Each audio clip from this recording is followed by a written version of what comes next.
Sir हम लोग का क्वेश्चन सर ये है कि सर हम जब सब लाइफ से ऊब जाते हैं सर, कुछ सर लाइफ में बहुत सारा प्रॉब्लम आ जाता है, तब हम लोग के पास और कुछ और चारा नहीं रहता है।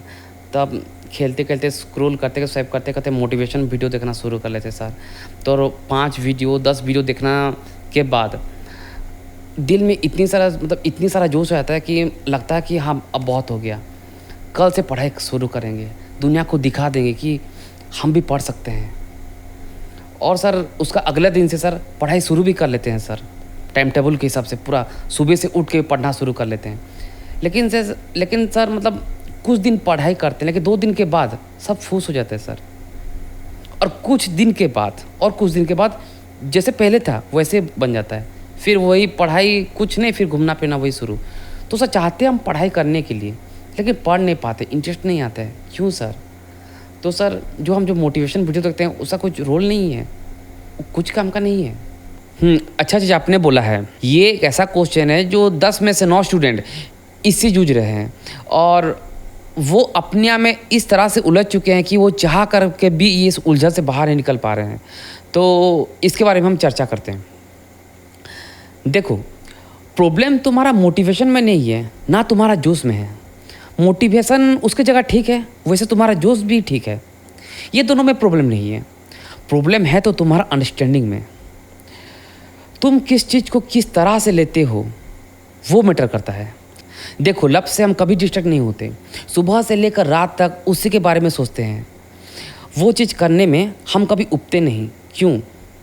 क्योंकि लड़की हमारा ज़रूरत है, हर चीज़ से ज़्यादा इम्पोर्टेंट है। हम लड़की के बिना अपने आप को अधूरा समझने लगते हैं। अगर किसी का साथ अगर ब्रेकअप हो गया तो तुरंत हमको दूसरा चाहिए, दूसरा लड़की चाहिए। हमको खाली प्यार करना है, बस लड़की के साथ बात करना, उसके साथ कुछ टाइम वक्त बिताना हमको अच्छा लगता है। तो एक तरह से देखा जाए तो प्यार अनमोल है हम लोग के लिए, सबसे इम्पोर्टेंट, हर चीज़ से ज़्यादा इम्पोर्टेंट है, मतलब अनमोल है, उसका कोई मोल नहीं है प्यार हमारा लाइफ में।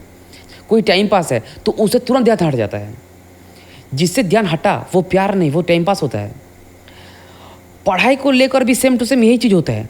पढ़ाई भी कुछ दिन वक्त पढ़ते हैं, उसके बाद उससे भी ध्यान हटता है, क्योंकि हमको लगता है कि बस पढ़ना है इसीलिए पढ़ते हैं, उससे ज़्यादा लगाव नहीं है। पढ़ाई का वैल्यू हमारे लाइफ में कम इम्पोर्टेंस रखता है।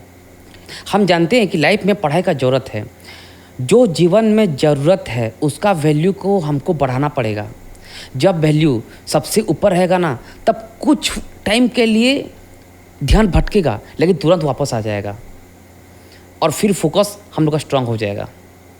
जब एग्ज़ाम को और 10 दिन बचा रहता है तो हम किस तरह से बिखला उड़ते हैं, ऐसा लगता है कि भूखा सिर अब जाग उठा, अब तो सभी खा जाएगा। उस टाइम दिन रात एक कर देते पढ़ाई करने के लिए, उस टाइम पता ही नहीं चलता कि सुबह से शाम कैसे हो गई। उस टाइम हमारे लिए एग्ज़ाम ही इम्पोर्टेंट होता है, एग्ज़ाम के अलावा कुछ और इम्पोर्टेंट नहीं होता। उस टाइम ये खेलना घूमना फिरना कुछ इम्पोर्टेंट नहीं होता है, बस एग्ज़ाम ही इम्पोर्टेंट होता है हम लोग उस टाइम। वो जो भूख है ना एग्ज़ाम का, वही सब करवाता है ये सब करने के लिए, वो एग्ज़ाम का भूख। तो इम्पोर्टेंट हुआ यहाँ पे भूख। साल भर कभी हम किताब खोलते नहीं, पढ़ते नहीं, और 10 दिन में पहाड़ उखाड़ लेंगे, ये जो थॉट है ना, इसके वजह से ही हम लोग का मार्क कम आता है और एग्ज़ाम में फेल भी हो जाते हैं। रिजल्ट की बात तो छोड़ो, लेकिन याद कर वो 10 दिन किस जोश से हम पढ़ते थे, वो जोश को देखो, याद करो। कुछ इम्पोर्टेंट नहीं था, बस पढ़ाई ये इम्पोर्टेंट था, एग्ज़ाम इम्पोर्टेंट था। मतलब हम लोग का लाइफ में ना, हम लोग का जो स्टूडेंट लोग का लाइफ पे हम लोग क्या सोचते हैं कि हम लोग का लाइफ में एग्ज़ाम इम्पोर्टेंट है, पढ़ाई इम्पोर्टेंट नहीं है। एग्ज़ाम बस क्लियर हो जाए, फोकस ये रहता है कि बस एग्ज़ाम क्लियर हो जाए। हम लोग इम्पोर्टेंस एग्ज़ाम को देते हैं। जिस दिन हम सब स्टूडेंट एग्ज़ाम को स्किप करेंगे और पढ़ाई को इम्पोर्टेंट देंगे, कुछ सीखने के लिए, कुछ ज्ञान अर्जन करने के लिए इम्पोर्टेंट देंगे, उस दिन भूचाल आ जाएगा। उस दिन जो स्टूडेंट आज तक जो कन्फ्यूज़न में है, सब कुछ प्रॉब्लम सॉल्व हो जाएगा और पढ़ाई आसान हो जाएगा। थारा भाई दबाओ।